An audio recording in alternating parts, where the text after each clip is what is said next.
waxaa luuqadda urduuga lagu yeero Jota August ama 14 bisha August 1947 waa maalin muhiim u ah malaayiin muslimiina. waa maalintii gumaystihii Ingiriisku garwaaqsaday gooni-sutaagga muslimiinta Hindiya. waa maalintii muslimiinta Hindiya ay ku heshiiyeen dowlad Islaami ah oo ka madax bannaan Hindiya inteeda kale. waana maalintii uu dhashay magaca Pakistan. khilaaf soo laalaabtay una dhexeeyay muslimiinta Hinduuska iyo gumaystihii Ingiriiska, kuna salaysnaa cidda looga dambaynayo awoodda dhulkii la isku dhihi jiray subcontinent, ayaa sababay in muslimiinta Hindiya oo markaasi loo yaqaanay All Indian Muslim League una hogaaminayay Maxamed Cali Janeex ay go'aansadeen inay dhidibada u taagaan dowlad Islaami ah, iyagoo dowladdaasna ugu magac daray Pakistan. Maxamed Cali Janeex oo maanta magacyo badan looga yaqaano geyiga Pakistan sida aabihii waddanka, halyeygii weynaa, aabihii dadka, wuxuu hogaaminayay halgamayaashii muslimiinta Hindiya laga soo bilaabo 1913 ilaa dhalashadii Pakistan ee 14 August 1947.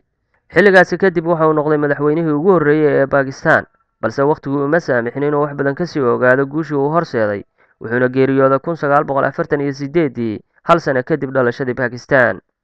dhalashada Pakistan waxa ay sababtay in malaayiin muslimiin ay ka soo haajiraan dhanka Hindiya una soo tallaabaan Pakistan, iyadoo qodobadii Maxamed Cali Janeex uu codsaday in xal loo helo ay ka mid ahaayeen xaaladda qaxootiga muslimiinta Hindiya, Kashmir iyo haysashada hantida Pakistan ee Hindiya. laga soo bilaabo xilligaas ilaa waqti xaadirkan 14 August waxa ay noqotay maalin qiimo gaar u leh bulshada reer Pakistan, waxaana maalintan soo dhoweeyay malaayiin dad ah kuwaas oo ruuxaya calanka Pakistan kuna dhawaaqaya erayo ay ka mid yihiin 14 अगस्त का परचम बुलंद हुआ 14 अगस्त का सूरज तुलू हुआ 14 अगस्त का परचम बुलंद हुआ 14 अगस्त का सूरज तुलू हुआ.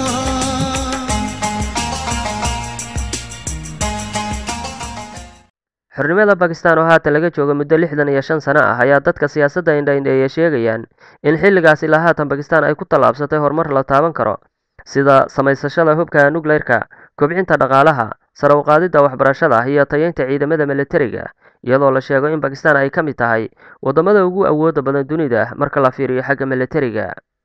sidoo kale Pakistan waxa ay tahay waddanka tobnaad ee ugu dadka badan adduunka, waxaana ku nool dad gaaraya 187 milyan, iyadoo boqolkiiba 97 ay muslim yihiin, halka saddexda kalena ay yihiin Hinduus iyo Kristan, kuwaasoo saqiir iyo kabiirba maanta aan u kala harin u dabaaldegidda maalinta xornimada dalkooda.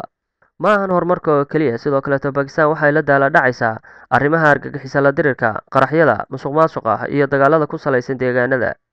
si kastaba ha ahaatee, dadka reer Pakistan waxa ay maanta u dabaaldegayaan maalinta xornimada dalkooda, waxaana qaar ka mid ah carruurta ku nool magaaladan Karachi muusig ku cabirayaan sida ay u jecel yihiin dalkooda, iyagoo ku dhawaaqaya erayo ay ka mid yihiin Pakistan waa wadnahayga, Pakistan waa jacaylkayga.